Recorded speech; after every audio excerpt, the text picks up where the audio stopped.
नमस्कार, मी भार्गवी चिरमुले. माझ्या पॉडकास्टला तुम्ही आतापर्यंत भरपूर प्रतिसाद दिलाय. त्याच उत्साहात आम्ही एक नवीन शो घेऊन येतोय. शोचं नाव आहे वस्त्र वाइब्स. नावावरनं तुम्हाला अंदाज आलाच असेल. भारतीय परंपरेत पेहरावाला खूप महत्व आहे आणि त्यात सगळ्यात महत्वाची आहे ती म्हणजे साडी. काही काळ फॅशनच्या नावाखाली साडी लोप पावत चालली होती, पण त्यानंतर पुन्हा एकदा साडीनी एकदम उभारी घेतली. ही साडी कशी असली पाहिजे, साड्यांचे प्रकार कुठले, कारण भारतात असंख्य प्रमाणात साड्या आहेत. या सगळ्याची नीट माहिती हवी असेल तर तुम्हाला इथे वस्त्र वाइब्स मध्ये ही सगळी माहिती नक्कीच मिळणार.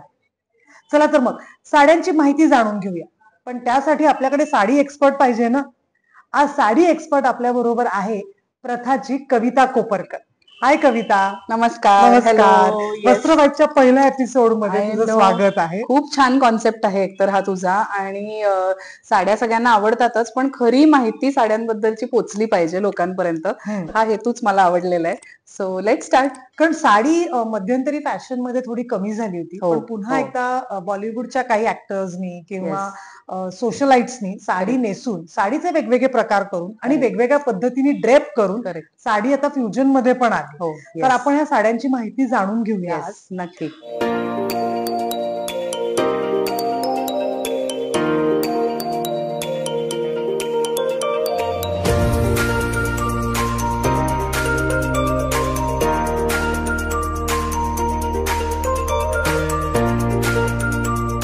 सगळ्यात पहिलं आपण महाराष्ट्रात आहोत आणि त्याचा आपल्याला अभिमान आहे, त्यामुळे महाराष्ट्राची भूषण असलेली एक साडी म्हणजे पैठणी. येस, आपण त्यापासून सुरुवात करूया. नक्की. पैठणीचा इतिहास काय सांग? तर पैठणी ही जी साडी आहे, प्रथा माझं व्हेंचर जेव्हा मी चालू केलं तेव्हा मला हँडलूम साडीज मध्ये काहीतरी करायचं होतं. आणि तेव्हा अर्थातच हँडलूम साडीज म्हणल्यावर पहिली साडी माझ्या मनात आली ती पैठणी. कारण महाराष्ट्राची शान आहे पैठणी आणि इतकं रिच हिस्ट्री आहे त्याची की मला असं वाटलं की पैठण्या तर प्रथामध्ये असायलाच पाहिजे. बरोबर. आणि म्हणून मी खूप अभ्यास पण केला. काही इंटरेस्टिंग फॅक्ट्स आहेत पैठणीच्या की आता येवल्यात बनतीये पैठणी, पण पैठणीचा जन्म हा पैठण या गावात झालेला आहे. महाराष्ट्रामधलं औरंगाबाद तेव्हाच म्हणजे आताचं छत्रपती संभाजीनगर. सो इथलं हे ते गाव आहे पैठण हे गाव. या गावामध्ये ना पूर्वी पितांबर विणलं जायचं, म्हणजे कृष्णकालीन पितांबर जे आहे हा, तर ते विणलं जायचं आणि साड्या विशेष विणल्या नाही जायच्या. नंतर इथे जेव्हा साडी हे वस्त्र विणायला लागले तेव्हा ते त्या गावाला जणू त्या साडीची आणि त्या साडीला त्या गावाची अशी ओळख झाली आणि म्हणून पैठणमध्ये विणली जाणारी पैठणी असं ते पैठणी या नावाचा जन्म तिथे झाला. पण मग त्याच्यानंतर ना इंडस्ट्रियल रेव्होल्युशन, ब्रिटिश राज्य ह्या सगळ्यामध्ये इतर टेक्सटाईल इंडस्ट्रीजना जसा फटका बसला तसाच पैठणीलाही बसला. त्या आधी खरं तर पेशवेकालीन वेळात छान राजाश्रय मिळाल्यासारखं झालं होतं. चांगल्या चांगल्या स्त्रिया पैठण्या नेसायच्या. पैठणी हे असं फेस्टिव्ह वस्त्र म्हणून ओळखलं जायला लागलं. पण ह्या सगळ्यानंतर पैठणीचा डिमांड कमी झाला. खूप फटका बसला पैठणी विविंग इंडस्ट्रीला. मग असं झालं की साधारण 19व्या शतकाच्या सेकंड हाफ मध्ये येवल्याचे एक सरदार होते, सरदार रघुजी नाईक. त्यांनी एका व्यापाऱ्याबरोबर, श्यामजी वालजी या व्यापाऱ्याबरोबर काही विणकरांना पैठणहून येवल्याला बोलावून घेतलं आणि तिथे साडी विणण्याची कला त्यांनी इतरांना शिकवायला लावली आणि त्यांच्याकडनं काही साड्या विणून घेतल्या. आणि मग ते येवल्यामध्ये ह्या सरदारांनी आणि इतर व्यापाऱ्यांनी मिळून हे सगळं पैठणी आणि त्याचं विविंग आणि हे सगळं त्याला इतकं छान काय म्हणतो आपण त्याला मार्केट मिळवून दिलं. आणि मग येवल्यामध्ये जसं काही या पैठणीचा पुनर्जन्मच झाला. आणि तेव्हापासून येवल्यातच पैठण्या विणल्या जायला लागल्या. जनरेशन्स पैठण्या विणतायत. आता 4थी जनरेशन, 5वी जनरेशन अशी आहे आता पैठणी विणणारी. काही ठिकाणी तर 6वी 7वी सुद्धा जनरेशन आहे. सो अशी रिच हिस्ट्री आहे पैठणीची. आणि मग राजघराण्यांमध्ये पैठण्या नेसल्या जायला लागल्या आणि असं करून ती पैठणी ही महाराष्ट्राची आयडेंटिटी आणि शान म्हणू शकतो आपण. अशी इथपर्यंत ही जर्नी आहे. जो काही रिसर्च केलाय, व्ह्युअर्स कडनं स्टोरीज ऐकल्यात त्या मी तुला सांगते. वाव, म्हणजे मुळात पैठणी ही साडी महाराष्ट्रातलीच आहे. फक्त पैठणहून नाशिक पर्यंत, नाशिक जवळच्या येवल्यापर्यंत आली. हा झाला त्या साडीचा इतिहास. तुम्हाला या साडीचा इतिहास तर आता कळलाय. नुसतं कळून उपयोग नाहीये, तुम्हाला चॅनल सबस्क्राईब पण करावं लागेल, तर तुम्हाला मजेशीर पुढच्या काही गोष्टी पण ऐकायला मिळणार आहेत. जाऊया आता आपण पुढच्या सेगमेंटकडे. ओके. नेक्स्ट सेगमेंट इज आम्हाला ह्या साड्या पाहायच्या आहेत, कारण ह्या Yes. साड्या कशा आहेत, काय आहेत आणि यातले फरक काय आहेत हे पण जाणून घ्यायचं. सो माझ्याकडे भरपूर पैठण्यांचे प्रकार आहेत आणि पैठण्यांचं आपल्याला माहिती असतं ती एक प्रकारची बॉर्डर, त्या बॉर्डरवरनं आपण पैठणी ओळखतो, पण इतके असंख्य बॉर्डर्सचे प्रकार आहेत, पदरांचे प्रकार आहेत की मला तुला दाखवायचेच आहेत. त्यामुळे आता आपण पैठण्या बघतच मी माहिती सांगते, त्यातच मजा आहे असं मला वाटतं. चलो लेट्स गो. सो आता पैठण्यांच्या बॉर्डर्स मी एक एक एक एक तुला दाखवते. ओके. असंख्य प्रकार आहेत पैठण्यांच्या बॉर्डर्स मध्ये. सगळ्यात कॉमन आणि पैठणीची आयडेंटिटी असलेली म्हणजे ही नारळी बॉर्डर. ओके, ह्याला नारळी बॉर्डर असं म्हणतात. नारळी बॉर्डर ओके. ही जी जाळी जाळीची बॉर्डर आहे याच्यावरनं खरं पैठणी ओळखतात. या बॉर्डर. करेक्ट. सो ह्याच्यामध्ये तुम्हाला थोडस हे नक्षी जाड असतं, थोडस बारीक असतं, अशी थोडी व्हरायटी असते, पण बेसिकली ही अशी पट्ट्याची एक जी बॉर्डर आहे त्याला नारळी बॉर्डर म्हणजे म्हणतात. पण पैठणीचा पट्टा म्हणजे हा असा धरला जातो. करेक्ट. सो त्याच्यात आता हे बघ, हे मी म्हणलं तसं आता हे ह्याचं तुला दिसलं हेच डायमंड शेपचं विविंग आहे, पण ह्याचं थोडं मोठं आहे. सो ह्याला पंखा नक्षी असं म्हणतात. पंखा. त्याच्यानंतर ह्याच्यामध्ये पण एक थोडं मिनिट, ही थोडी सिल्वर broad आहे ना? हा. सो ही मी एक व्हरायटी म्हणून दाखवली की ओके. सिल्वर बुट्टे आता थोडं ट्रेंड मध्ये आलंय की ट्रेडिशनल रंगांवरती सिल्वर बुट्टे, हा प्रकार आहे. सो हे जे बुट्टे आहेत हे कलांजली बुट्टा म्हणतात या दोन्ही साड्यांना. कलांजली बुट्टा म्हणजे पूर्ण साडीला आतपर्यंत तेवढाच जवळ जवळ जवळ जवळ विणलेला बुट्टा. आता ह्या ट्रेडिशनल पैठणीमध्ये येवल्याच्या जर बघितलं आपण तर हे बुट्टे वरच्या साईडला आहेत. ओके, पण जर आपण आतल्या बाजूला बघितलं, हे बघा आता ही आतली बाजू आहे, तर बुट्टे थोडे लांब लांब असतात. बरोबर. हे ट्रेडिशनली विणलेल्या पैठण्यांचे असतात, पण साऊथच्या पैठण्यांमध्ये त्यांनी हा प्रकार आणला की आतपर्यंत तेवढेच जवळ जवळ विणलेले बुट्टे. सो हा कलांजली बुट्ट्याचा प्रकार आहे. ओके. सो मी बॉर्डर्स तर दाखवतेच आहे, पण त्याच्याबरोबर थोडी बुट्ट्यांची माहिती पण दिली. सो ही आहे ट्रेडिशनल नारळी बॉर्डर आणि त्यातले प्रकार. आता हँडलूम साडीज मध्ये, हँडलूम पैठण्यांमध्ये खूप सुंदर सुंदर वेगवेगळ्या बॉर्डर्स बघायला मिळतात आणि त्या सुद्धा ट्रेडिशनलीच आहेत. म्हणजे असं नाहीये की ह्या मॉडर्न बॉर्डर्स आहेत. सगळ्यात पहिली म्हणजे मुनिया. ही जी बॉर्डर आहे ही आपण ओपनच करूयात म्हणजे छान बॉर्डर त्याची दिसेल.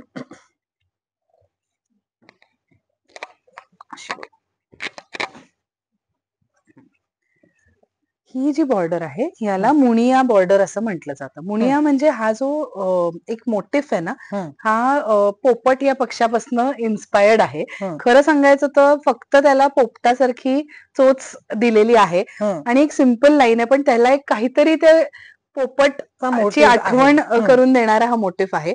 हँडलूम पैठण्यांमध्येच जास्ती करून मुनिया हा मोटिफ बनला जातो आणि काय म्हणायचं, पैठणीची नारळी बॉर्डर जेवढी जुनी आहे तेवढीच मुनिया बॉर्डर पण जुनी आहे. पण आधीपासून ती बनते. ओके, पण मध्यंतरीच्या काळात हे बघायला मिळत नव्हतं. मध्यंतरीच्या काळात पैठणी म्हणजे अशीच बॉर्डर आपल्याला नारळी किंवा ही काय म्हणालीस तू, म्हणजे नारळीचीच पंखा जाळी वगैरे असं. ओके, सो पंखा जाळी होती. मुनिया जरा मध्ये कमी झालं होतं आता. बरोबर आहे, पण कमी म्हणजे ह्याच कारणासाठी की मुनिया हँडलूम मध्ये बनायला एक्सपेन्सिव्ह आहे थोडंसं. म्हणजे ह्या साड्या जर का साधारण 19, 20, 22, 24 ह्या रेंज मध्ये असतील तर ह्या साड्या साधारण 38,000च्या पुढे जातात आताच्या प्राइसिंग प्रमाणे. कारण हे बनणं अवघड आहे, हे काम अवघड आहे. आता ह्याची बॅकसाईड जर आपण बघितली तर फ्रंट एवढंच फाईन काम मागे असतं, कुठेही धागे ओढले गेले, थ्रेड्स ओढले गेले तसं नसतं. तसंच पदराचं आहे कारण हा प्युअर हँडलूम पल्लू आहे. ओके, सो इतकं सुंदर क्लीन त्याचं नक्षी आहे. सो ह्याला बेसिकली मुनिया बॉर्डर असं म्हणतात. मुनियाचे मग त्याचा थिकनेस वेगवेगळा असतो. ते कधी कधी जवळ असतात, कधी कधी लांब लांब प्लेस्ड असतात. आता ही मुनिया बॉर्डर पैठणी बघितली तर याच्यापेक्षा छोटी आहे बघ ना, साईज छोटा आहे आणि त्याच्यावर टेम्पल बॉर्डर दिली. बरोबर. सो त्याच्यात छोटी छोटी व्हेरिएशन्स करून असं. आता ह्याचा पदरही सुंदर आहे, पण आपण माझ्या मते भार्गवी पदरांबद्दल एक वेगळा आपल्याला एक एपिसोडच करावा लागेल, इतकी सुंदर व्हरायटी आहे. सो ही त्याची सुंदर मुनिया बॉर्डर आहे. नाजूक आहे, त्याला टेम्पल पण डिझाईन दिलेलं आहे आणि हे बघितलं तर हे जवळ जवळ विणलेले मुनिया मोटिव्स आहेत आधीच्या साडीपेक्षा. बरोबर. ओके, मग टेम्पल हे साऊथ कडनं येतं? नाही, टेम्पल हे साऊथ कडनं येतं नाहीये, आपल्याकडे ऍक्च्युली केवड्याची जी पानं असतात ना त्याच्यावरनं खरं हे डिझाईन इन्स्पायर्ड आहे. हे जे टेम्पल डिझाईन आहे हे अनेक साड्यांच्या प्रकारांमध्ये बघायला, इल्कल मध्ये बघायला मिळतं, कांजीवरम मध्ये बघायला मिळतं, तसंच पैठण्यांमध्ये बघायला मिळतं. आणि ह्याचा पदर दाखवते, खूप सुंदर पदर आहे या साडीचा, तू खुश होशील, कलाकारांना आवडेल असं पदर आहे. सुंदर. सो येस, सो एनिवे ह्याच्याबद्दल आपण बोलू नंतर. पण मुनिया बॉर्डर, आता ह्याच मुनियामध्ये ट्रिपल मुनिया हा पण प्रकार आहे. हे बघ, ही जी साडी आहे याला 3 मुनिया बॉर्डर्स एकत्र असं ते ट्रिपल मुनिया केलेलं आहे. सो ट्रिपल मुनिया हा थोडासा कम्पॅरेटिव्हली नंतर आलेला प्रकार आहे, पण खूप फेमस झालाय, म्हणजे खूप पॉप्युलर झालाय. फेमस नाही म्हणणार, खूप जणांना ह्या ट्रिपल मुनिया पैठण्या आवडतात, अतिशय आवडतात. पण मुनिया जरी इथे असली तरी पदरावरचे मोटिव्ह वेगळे असू शकतात. हो, अगदी वेगवेगळे असतात. बॉर्डरला मुनिया बेसिकली ही तू जर का थोडी शोल्डरवर घेतलीस तर आपण बघूया ती कशी, जस्ट तुला अंदाज येईल, कारण नाही तर ना समजत नाही की 3 मुनिया एकत्र कसे दिसतील असं. सो असं ते दिसणार आहे. हे बघ, करेक्ट. सो वेगळी दिसते, म्हणजे सिंगल मुनिया जी दिसते त्याच्यापेक्षा डिफरंट आहे त्याचा फील. त्याला एक थोडासा ग्रँड काय म्हणायचं फील येतो. इथे टेम्पल आहेतच. सो असे हे मुनियाचे वेगवेगळे प्रकार. ओके, पुढे. सो आता नारळी झालं, मुनिया झालं. आता मी तुला रिवायवल बॉर्डर्स दाखवते. रिवायवल बॉर्डर्स म्हणजे काय, की ज्या जुन्या बॉर्डर्स आहेत, ज्या मध्ये लोप पावल्या होत्या, कोणीच त्याच्याकडे म्हणजे इतक्या महाग कोण घेणार किंवा त्याला काही डिमांडच नव्हता आणि म्हणून ते कमी कमी होत चाललं होतं, त्या आता परत आल्यात. अशा काही बॉर्डर्स तुला दाखवणार आहे. त्याच्यातली सगळ्यात पहिली म्हणजे असावली. असावली. सो ही जी फुलं आहेत त्याला असावलीची फुलं म्हणतात. ही ऍक्च्युली इन्स्पायर्ड आहेत अजंठा एलोराचे जे केव्ज आहेत तिथे, तिथल्या फुलं पानं, ते औरंगाबादच्या जवळ आहे, राईट. सो तिथल्या फुलं पानांच्या तिथल्या साधारण नक्षी जी आहे ते त्याच्यावरनं इन्स्पायर्ड खूप पैठणीचे मोटिव्स आहेत. त्यातलंच हे एक आहे. आणि हा जो प्रकार आहे तर ह्याला असावलीचा पल्लू आणि असावलीची बॉर्डर. आणि हे जर पाहिलं ना तर प्रत्येक फुलामध्ये शेडिंग केलेलं आहे बघ, वेगवेगळं शेडिंग आहे. आणि हे शेडिंग काही काही पैठण्यांमध्ये 3 रंग पण येतात एका फुलामध्ये, काही काही मध्ये एक सिंगल कलर येतो, त्याच्याप्रमाणे त्याचं प्राइस बदलत जाते. आता ह्या पूर्ण बॉर्डरचं जर आपण बघितलं, ह्याच्यामध्ये 2 मुनिया दिलेले आहेत, मध्ये असावलीचा पट्टा आहे आणि हे एवढं पुढे टेम्पल. सो छोट्या छोट्या गोष्टींनी त्याच्यातली कारागिरी वाढत जाते, त्याला लागणारा वेळ वाढत जातो. आणि ही परत मी म्हणलं तसं प्युअर हँडलूम साडी आहे. प्युअर हँडलूम म्हणजे जेव्हा मागे इतकं क्लीन काम असतं ना, पुढच्या एवढंच ऑलमोस्ट क्लीन, तेव्हा ही साडी विणताना कुठलंही मशीन किंवा मोटर, म्हणजे आता शिवणकामाच्या मशीनला कसं आपण फास्ट व्हायला मोटर लावतो, तसंच हँडलूम्स मध्ये पण आहे की काही हँडलूम्सना एक मोटर लावलेली असते ज्याने त्याचं काम फास्ट होईल. पण ह्या ज्या साड्या आहेत ह्या प्युअर हँडलूम म्हणल्या जातात, म्हणजे ह्याला मोटरचाही वापर नाहीये. संपूर्ण हाताचा कष्ट, हाताचे कष्ट, पायाचे कष्ट ह्यांनी हे बनलं, विणल्या जातात ह्या साड्या. सो ही आहे असावली बॉर्डर. ओके, अशीच एक छान ऑथेंटिक ट्रेडिशनल बॉर्डर म्हणजे मोर पोपट बॉर्डर. हे पहा, मोर पोपट ही पण अगदी छान ट्रेडिशनल जुनी बॉर्डर आहे पैठण्यांमधली. मी थोडं असं करते म्हणजे आपल्याला बॉर्डर दिसेल. हे पहा, म्हणजे मोर आणि पोपट, आणि हे जे आहे ना हे असं अशी ती लाईन, तो वेल जातो, हे त्याची खासियत आहे मोर पोपट बॉर्डरची. आणि मग हे आता ह्या साडीमध्ये थोडं लांब लांब दिसतंय, काही साड्यांमध्ये अगदी जवळ जवळ केलेलं असतं, त्यांनी ते मग जास्ती मोटिव्स येतात आणि जास्ती भरीव दिसतं. सो मग तशी तशी त्याची किंमत वाढत जाते. जितकं त्याचे भरीव डिझाईन असेल तेवढी त्याची प्राइस वाढत जाते. सो असा हा सुंदर, आणि पण हँडलूमच आहे, हँडलूम, प्युअर हँडलूम. परत ह्याचं सुद्धा बॅक आपण बघितली तर प्युअर हँडलूम मध्ये. आता हे आपण ह्या विषयावर आहोतच तर मी तुला एक दाखवते बॉर्डर. सो ही पण आता तू बघितलंस तर स्पेशल बॉर्डर पैठणीच आहे. ओके, सो फक्त ह्या साडीचं असं आहे की ही साऊथ मध्ये बनलेली. सो साऊथची लूम्स जी आहेत त्याला काही प्रमाणात मोटर असलेलीच लूम्स आहेत, जॅकॉर्ड लूम्स म्हणतात त्याला. सो त्याला मोटर एलिमेंट. सो आता ही जी बॉर्डर आहे ही हँडलूम पैठणीच आहे, स्पेशल बॉर्डरच आहे, टिश्यू आहे, पण ह्याची बॅक साईड बघितलीस तर वेगळी आहे. ओके, पण ही पॉवरलूम नाहीये, ही हँडलूमच आहे, पण ह्याला मोटर असलेला लूम आहे. त्यामुळे त्याच्यावर थोडं फास्टर काम होतं. म्हणून एवढी स्पेशल बॉर्डर असलेली जर का मला प्युअर हँडलूम साडी घ्यायची असेल तर ती 1,00,000च्या वरती प्राइस असते आणि ही साधारण 50,000-1,000च्या आसपास. सो साडी महागच आहे, पण त्याला लागणारे श्रम थोडे कमी आहेत, त्यामुळे थोडीशी कमी प्राइस आणि त्यामुळे वेळही कमी लागतो अर्थात ती साडी बनायला. आणि मोर आणि पोपट आहे, मोर पोपट आहेच ह्याच्यामध्ये. सो असं स्पेशल बॉर्डर्स. आता काही जणांना ना एक फनी डिमांड असते पैठण्यांबद्दल जेव्हा आमच्याकडे क्लायंट्स येतात, आणि ती एवढ्यातल्या एवढ्यात तर आम्ही खूप जास्ती बघितली. ती म्हणजे आम्हाला पैठणी हवी आहे पण मोर नकोय. तर अशी एक डिमांड येते की मोर नसलेली पैठणी हवी आहे, पण अशाही पैठण्या बनतात आणि अशा पैठण्या आधीपासून बनत आल्या. जसं आता असावली आपण बघितलं की असावलीच्या साडीमध्ये कुठेही मोर नव्हता, तर तसंच अशा प्रकारच्या पण साड्या बनतात. तर आता ह्याच्यामध्ये तुला दिसेल की लोटस मोटिफ, पूर्ण कमळाचा खूप वापर केला जातो हा पैठणीत. आणि कमळ हे जे फूल आहे ते इट इज व्हेरी ऑस्पिशियस, म्हणजे काय म्हणायचं, हा करेक्ट, म्हणजे आपल्या परंपरेत आणि सगळ्या देवी ऑस्पिशियस म्हणजे काही जण फर्टिलिटीचं पण प्रतीक समजतात, काही जण काही जण लक्ष्मीचं म्हणजे धनाचं. त्यामुळे लोटस असलं की छान शुभ असं मानलं जातं. त्यामुळे ही पैठणी, आणि आता या पैठणीला तितकाच सुंदर पदरही आहे ज्याच्यात मोर नाहीये असं. सो अशाही काही डिमांड असतात आणि त्यासाठी अशा सुंदर बॉर्डर्सही बनवल्या जातात. सो ही आहे संपूर्ण फुलांची. आणि अजून एक सांगते की जैन लोकांमध्ये त्या लोकांमध्ये असं मानलं जातं, म्हणजे गुजरातींचं एक सबसेट जो आहे की त्यांच्यात वस्त्रांमध्ये प्राणी नसतात, अॅनिमल फिगर्स नसतात, ते घालत नाहीत. सो त्यांच्यासाठी पण ह्या पैठण्या खूप छान आहेत. की ते खूप जण विचारतात आम्हाला की आम्हाला कुठलंही अॅनिमल फिगर, पक्षी पण नको आणि प्राणी पण नको, तर त्यांच्यासाठी ह्या छान आहेत असं. ओके, सो आता ही एक आहे, आपण ही बाजूला ठेवूयात. त्याच्यानंतर ही अजून एक सुंदर बांगडी मोर नावाचा प्रकार आहे. बांगडी मोर पण खूप जुनी रिवायवल बॉर्डरच आहे पैठणी मधली.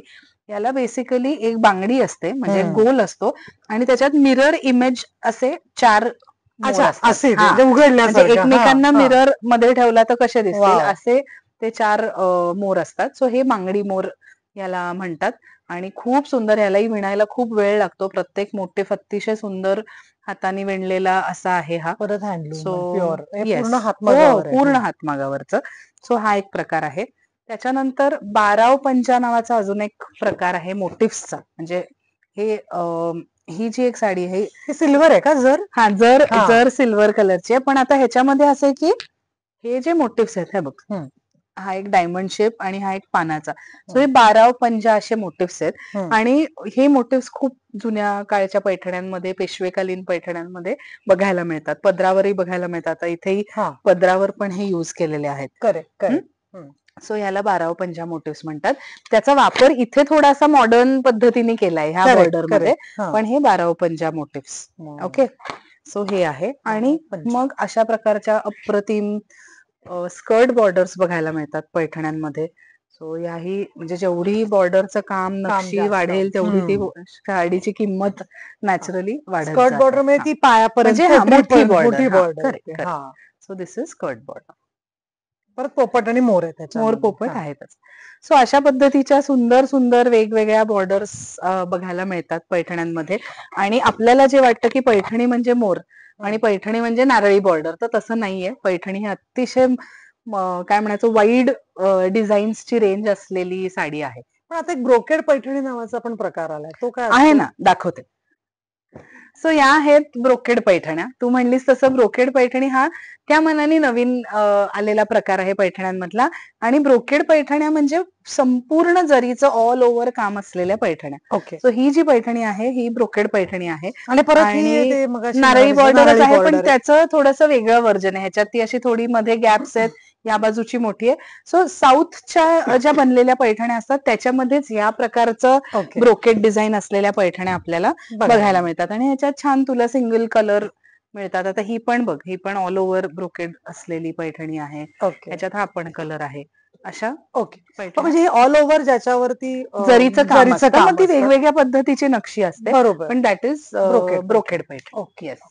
उफ, दमले एवढ्या पैठण्या बघून.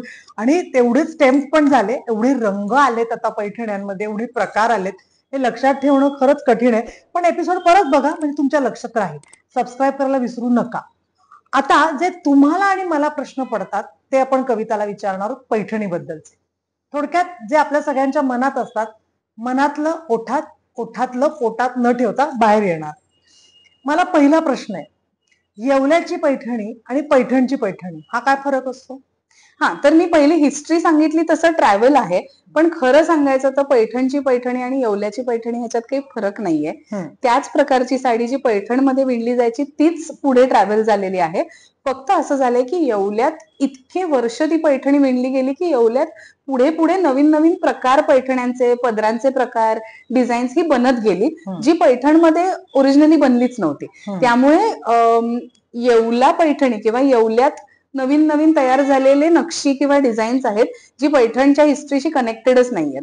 सो अशा तऱ्हेने फक्त त्याच्यात म्युच्युअल एक्सक्लुसिव्हिटी म्हणतो तसं आहे की मोठा सेट आहे आणि त्यातला काही पार्ट हा येवल्यात नंतर बनत गेला, पण असा काही फरक म्हणायला नाही. ओके.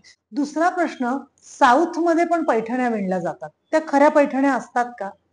हा खूप छान प्रश्न आहे भार्गवी, कारण मला ह्याच्याबद्दल सांगायला आवडेल की पैठणीचा डिमांड हा भारतभरात, जगभरात इतका जास्ती वाढत गेला की फक्त येवला या छोट्याशा गावातली हँडलूम्स पुरेनाशी झाली. ओके, इतका डिमांड आहे की अजून इतर लूम्स वरती सुद्धा पैठण्या बनल्या पाहिजे, तरच ती जगभरातली डिमांड पूर्ण होईल. यासाठी तेलंगणामधल्या काही लूम्स वरती पैठण्या बनायला लागल्या. डिझाईन्स येवल्यातलीच, पण लूम्स आणि विवर्स साऊथ मधले, तेलंगणामधले, इथे या पैठण्या विणल्या जायला लागल्या आणि त्याला साऊथच्या पैठण्या असं म्हणतात. ओके, आता ह्याच्यामध्ये खरं खोटं काहीच नाहीये, त्या खऱ्याच प्युअर सिल्कच्याच हँडलूम वरच वीव केलेल्या पैठण्या आहेत. फक्त गंमत अशी झालीये की सिल्क थोडासा वेगळा असतो, सिल्कचा पोत थोडासा वेगळा असतो, कारण प्रत्येक प्रांतातलं सिल्कचं सोर्सिंग वेगळीकडनं होतं. सो सिल्कचा पोत थोडासा वेगळा असतो आणि साऊथच्या लूम्स वरती असंख्य वेगवेगळे कलर्स विणले जातात जे येवल्यात विणलेच जात नाहीत, कारण त्या लूम्स मध्ये त्यांचे त्या त्या प्रांतातले पण काही असतात. आता गढवालमध्ये जे अनेक रंग बनतात ते पैठण्यांमध्ये सुद्धा तेच रेशीम वापरायला लागले, तेच रंग वापरायला लागले आणि त्यामुळे साऊथच्या पैठण्या ह्या अजून उठून दिसायला लागल्या की हा, ही मला कळते, ही येवल्यातली नाहीये, ही साऊथची आहे, कारण तिथे व्हरायटीज एवढी बनायला लागली. त्यामुळे त्या पैठण्या खोट्या आहेत का, फेक आहेत का, तर अजिबात नाही, त्या अजिबात खोट्या नाहीयेत, फेक नाहीयेत, त्या हँडलूम वरच्याच पैठण्या आहेत, पण त्या साऊथमध्ये विणलेल्या आहेत, येवल्यातनच डिझाईन घेऊन, इन्स्पिरेशन घेऊन विणलेल्या आहेत, पण त्या साऊथच्या पैठण्या आहेत. म्हणजे थोडक्यात म्हणायचं तर जी पैठणी साऊथ मध्ये विणली जाते ती साऊथ इंडियन पैठणी होती. पण मला असं वाटतं पूर्वी जेव्हा पैठण्या असायच्या तेव्हा कमी कलर्स होते, एक डाळिंबी, एक तो फिरोजा ब्लू जो दुधछाव असायचा पैठणीमधला, पण साऊथच्या पैठण्यांनंतर जांभळा, एकदम डार्क गुलाबी, जे येल्लोचे प्रकार आणि ग्रीन, बॉटल ग्रीन मधले अनेक शेड्स, ते सगळे साऊथ मध्ये विणले जायला लागल्यापासून खूप कलर्स यायला लागले.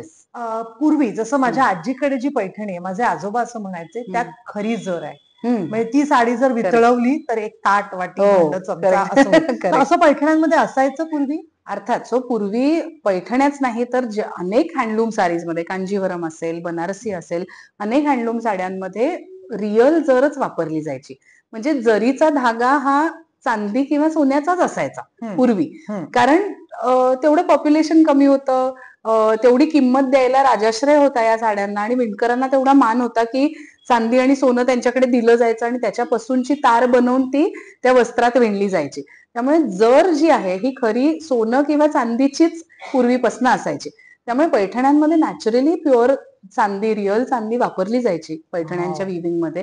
आणि खरंच आहे की आपल्या आज्या किंवा पूर्वीच्या पिढ्यांकडे ज्या साड्या आहेत, म्हणजे माझ्याकडे एक जुना शेला आहे, एक साधारण 100-1 वर्षांपूर्वीचा आहे, ज्याच्यात खरी जर आहे आणि म्हणजे ती तार, त्याचा जरीचा एंड जर का आपण थोडासा जाळून बघायचा प्रयत्न केला तर ते खरंच मेल्ट होतं, म्हणजे जळून जात नाही. सो ह्याच्यावरनं त्याची प्युरिटी कळते. तर अशा पद्धतीची रिअल जर पूर्वी वापरली जायची. पण आता एवढी डिमांड वाढलेली आहे की प्युअर जर, आणि अर्थात सोनं चांदीच्या किमती इतक्या वर गेलेल्या आहेत की प्रत्येकाला ते अफोर्ड होईल असं नाही. त्यामुळे आता कॉपर बेस्ड आणि वेगवेगळे धातू वापरून अशी ही जर बनवली जाते. आणि अजूनही प्युअर जरी, रिअल जरीच्या साड्या मिळतात, प्रथामध्येही आहेत, पण त्याची किंमत मग 1 लाखाच्या वरती, 2 लाखाच्या वरती, 10 लाखाच्या वरती अशी त्याची किंमत जाते, जेवढी प्युरिटी त्या जरीची जास्त. येस. पण आता एवढ्या जरीच्या साड्या आहेत, ह्या आम्हा सगळ्यांच्या मनात प्रश्न असतो, ह्या घरी मेंटेन कशा करायच्या? Yes, correct, good question. 2-3 tips सांगते, अगदी सगळ्यांना फॉलो करता येतील अशा. सगळ्यात पहिली महत्वाची टिप म्हणजे पैठणी बद्दलच मेनली आता सांगते, पण इन जनरल हँडलूम प्युअर सिल्कच्या साड्यांबद्दल. तुम्ही साडी नेसल्यानंतर, प्रत्येक वेळेला नेसल्यानंतर ती साडी धुवायची नाही. सो हे एक मोठं, मला काय म्हणायचं त्याला, मिथ बस्टिंग करायचंय की दर वेळेला साडी नेसल्यानंतर ती धुवायची नाही. साडी नेसल्यानंतर तुम्ही ती एअर ड्राय करा, छान हवेशीर जागेत ठेवा किंवा पंख्याखाली ठेवा, जेणेकरून त्यात जर का थोडासा घाम असेल, थोडं मॉइश्चर असेल तर ते निघून जाईल. साडी पूर्णपणे ठणठणीत कोरडी झाली पाहिजे आणि मग ती छान आपल्या हाताने घडी घालून फक्त घडीवरनं थोडीशी इस्त्री फिरवायची आणि ती ठेवून द्यायची. कपाटात ठेवताना ती कापडात ठेवायची. तुम्ही 3-4 साड्या एकत्र कापडामध्ये रॅप करून पण ठेवू शकता, अशी ती ठेवून द्यायची. 4 ते 5 वेळा एक साडी नेसून झाल्यानंतर ती ड्रायक्लीन करायची. म्हणजे दर वेळेला साडी नेसल्यानंतर ड्रायक्लीन करण्याचं काम करायचं नाही, कारण त्या साडी, प्युअर सिल्क हे अतिशय फ्रजाईल कापड आहे, अतिशय नाजूक वस्त्र आहे. ते खूप ओढून ताणून तुम्ही जेवढं वेअर अँड टेअर त्याची वाढवाल तेवढा त्रासच होतो त्या साडीला आणि ती साडी पटकन जुनी वाटायला लागते. बरोबर. सो दर वेळेला नेसल्यानंतर धुवू नका. 4-5 वेळा नेसल्यानंतर ती ड्रायक्लीन करा. कपाटात ठेवताना ती छान कापडात गुंडाळून ठेवा आणि जेव्हा कपाटात ठेवाल तेव्हा काहीतरी त्याच्यामध्ये एखादं मॉइश्चर शोषून घेईल अशी एखादी गोष्ट ठेवा, की कडुलिंबाची पानं असतील, ड्राईड, पूर्ण ड्राय झालेली वाळलेली कडुलिंबाची पानं असतील, किंवा डांबराच्या गोळ्या ठेवायच्या नाहीत, कारण त्यांनी डाग पडतात आणि वासही येतो, त्यामुळे ते नाही ठेवायचं. पण असे आपल्याकडे ते सॅशे मिळतात बघ कुठल्याही खाद्यपदार्थात, की जे मॉइश्चर, सो ते सॅशे तुम्ही ठेवून देऊ शकता. असं काही ज्यांनी आतमध्ये कुठेही दमटपणा तुमच्या कपाटात राहणार नाही. ग्रेट. अशा पद्धतीने साड्या मेंटेन करायच्या. Okay, great. त्यानंतरचा प्रश्न मला असा आहे, आपण जरीबद्दल बोललो आणि तू म्हणालीस धातूच्या वेगवेगळ्या जर आता निर्माण केल्या जातात, त्यात एक सेमी पैठणी नावाचा प्रकार मध्यंतरी खूप फेमस झाला होता. हा काय प्रकार आहे? सेमी पैठणी हा प्रकार, बरोबर आहे तुझं की मध्यंतरी फेमस झाला होता आणि आता ते नाव तेवढं वापरलं जात नाही. पण सेमी पैठणी म्हणजे काय, तर प्युअर सिल्क हँडलूम पैठणीला पैठणी म्हणतात. नंतर असं झालं की ह्या प्युअर सिल्क हँडलूम पैठण्यांची किंमत थोडी जास्ती असायची, पण मग कमी बजेट वाल्यांसाठी पण काहीतरी हवं, जे पैठणी सारखीच साडी दिसणारी हवी, तर मग पॉवरलूम वरती, मशीन वरती पैठण्या विणल्या जायला लागल्या आणि ज्याची अर्थातच किंमत कमी असते, ज्याच्यामध्ये कधी कधी फक्त प्युअर सिल्क नाही तर ब्लेंडेड सिल्क वापरलं जातं, की थोडंसं पॉलिएस्टर आणि थोडं प्युअर सिल्क मिक्स्ड असं वापरलं जातं, किंवा कधी कधी पूर्णतः पॉलिएस्टर म्हणजे आर्ट सिल्क असं वापरलं जातं. सो ह्या ज्या मशीन मेड पैठण्या आहेत, ज्याच्यामध्ये हँडलूमचा वापर नाहीये, त्याला सेमी पैठणी हे नाव पडलं. ओके, पूर्वी. पण आता सोशल मीडिया आणि सगळ्या या काय म्हणायचं त्याला, अवेअर जनरेशननी काय केलंय, सेमी पैठणी म्हणजे दुय्यम दर्जाची वाटते, सेमी पैठणी नावच काढून टाकलं. सो आता पॉवरलूम पैठणी असते आणि हँडलूम पैठणी असते. म्हणजे पॉवरलूम वर बनली जाणारी पैठणीचा मान कमी नको व्हायला, ती फक्त पॉवरलूम वर बनलेली आहे असं आता त्याला म्हटलं जातं.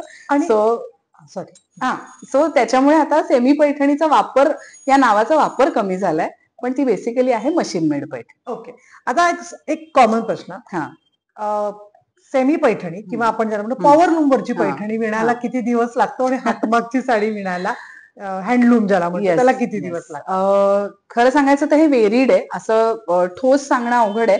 पण एखादी प्युअर हँडलूम पैठणी बनायला कमीत कमी 6 ते 7 दिवस आणि जास्तीत जास्त 6 महिने एवढा वेळ जातो.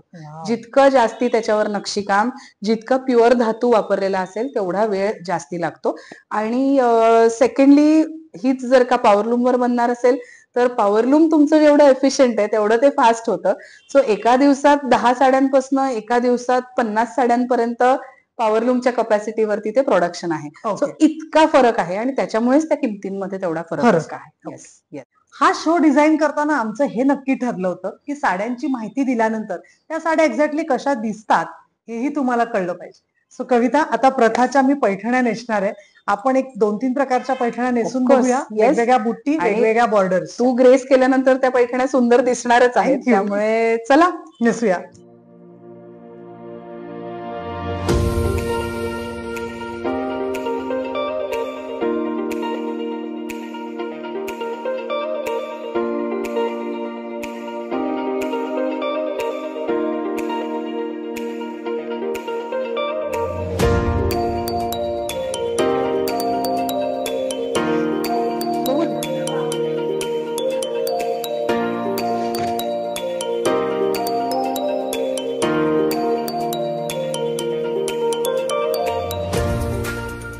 कविता, एकच मिनिट. हा मला ना ही साडी जे प्युअर आहे पण मग थोडी तरी कडक का वाटते? हा तो एक थोडासा स्टिफनेस की तुला ह्या पदरात किंवा असा हा, जाणवेल. हा. सो हा स्टिफनेस हा मेनली त्या खळीचा असतो. बरं. जेव्हा साडी बनवून रेडी होते त्याच्यानंतर ती थोडीशी स्टार्च ऍड करून रेडी केली जाते. ती छान घडी कोरी करकरीत दिसण्यासाठी. पण जेव्हा आपण फॉलपिको करतो, थोडी 1-2दा उलगडतो, बंद करतो साडी, त्याच्यामध्ये त्याचं छान निघून जातो. तो आणि खळीचा पुन्हा स्टिफनेस soft. निघून जातो आणि हा.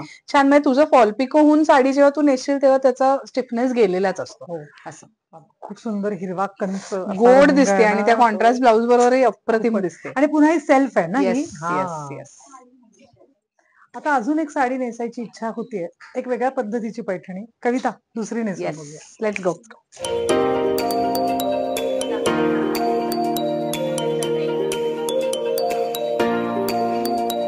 यामध्ये तुम्हाला दिसेल मुनिया बॉर्डर, चंद्रकोर, पण या साडीमध्ये सरप्राईज एलिमेंट फार वेगळं आहे, जे आपल्या सगळ्यांच्या खूप मनाजवळचं आहे.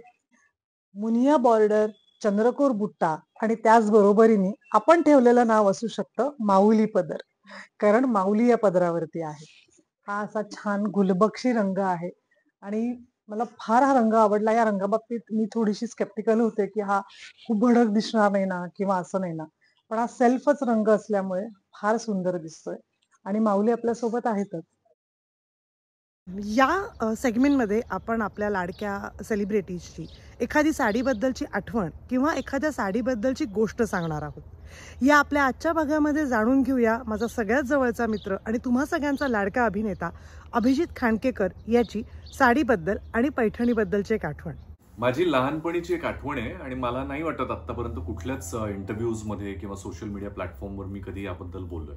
माझ्या आईकडे एक कॉटनची म्हणजे सुती मऊ अशी एक लाल रंगाची साडी होती, काहीतरी प्रिंट होतं त्याच्यावर आणि त्या साडीचा मऊ स्पर्श मला खूप आवडायचा.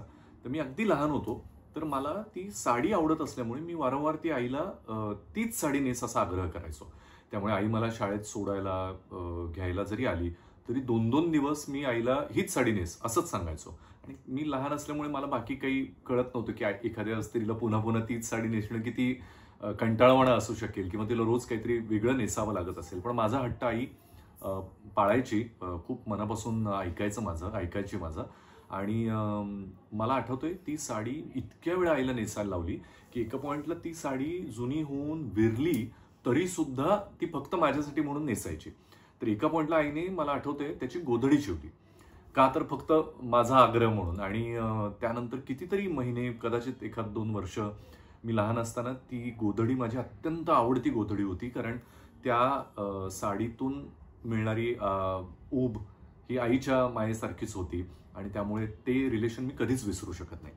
त्यावेळेला साड्यांबद्दल जेव्हा काहीतरी कानावर पडायचं तर मला अजून आठवतंय आईने मला एकदा सांगितलं होतं की पैठणी म्हणजे खूप महागडी साडी, कारण त्याच्यामध्ये सोन्या चांदीच्या तारांनी काम केलेलं असतं आणि खूप श्रीमंतांच्याच घरी ती साडी असते. त्यामुळे कुठल्या तरी एखाद्या समारंभामध्ये कोणीतरी त्या वहिनी आज पैठणी नेसून आल्या होत्या असं म्हटल्यानंतर माझे डोळे चमकायचे, म्हणजे त्या खूप श्रीमंत असतील अशी एक भावना मनामध्ये होती.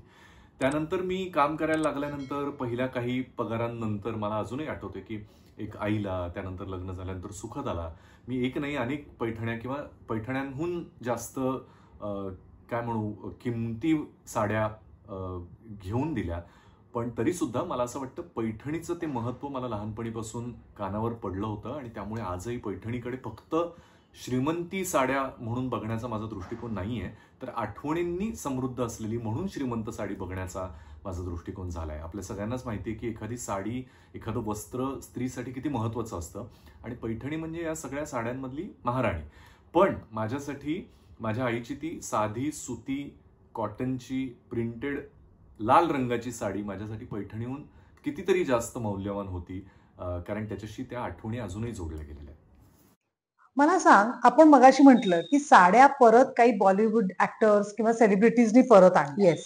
तसं बरेच वेळेला आपल्याला दिसलाय कोणी ऍक्ट्रेसेसनी पैठण्या नेसल्यात आणि त्याच्यानंतर त्या पैठण्यांचा एकदम डिमांड हो, वाढला. 100%. कोण? तू पटकन 3 नावं काय सांगशील?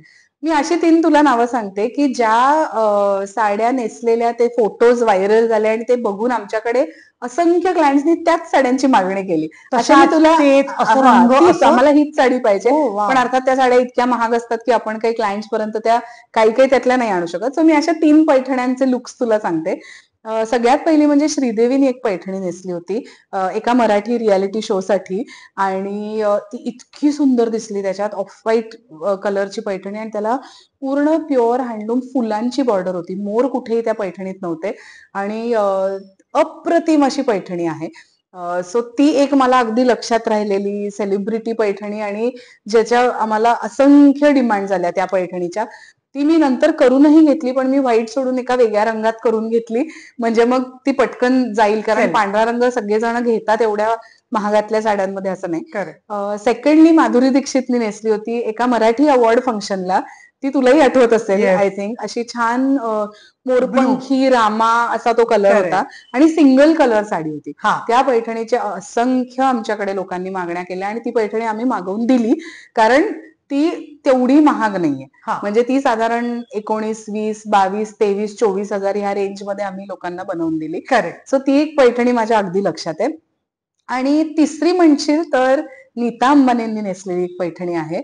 अशी मँगो येलोइश ऑरेंज कलरची ती पैठणी आहे. त्यालाही फुलांचीच बॉर्डर होती, प्युअर हँडलूम बॉर्डर होती.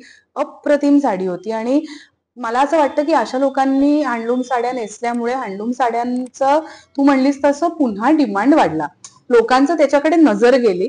सो ती एक अप्रतिम सेलिब्रिटी नी नेसलेली पैठणी मला लक्षात आहे. आणि I So- think Nita Ambani या हँडलूमला खूप प्रमोट करतात. लॉट त्यांनी स्वतःचा मोठा आता प्लॅटफॉर्म आणि ब्रँड सुद्धा चालू सुरू केलेला केला आहे to promote handloom Handloom. Saris. Wow. Yes so yes या 3 सेलिब्रिटीजनी Yes. नेसल्या. येस.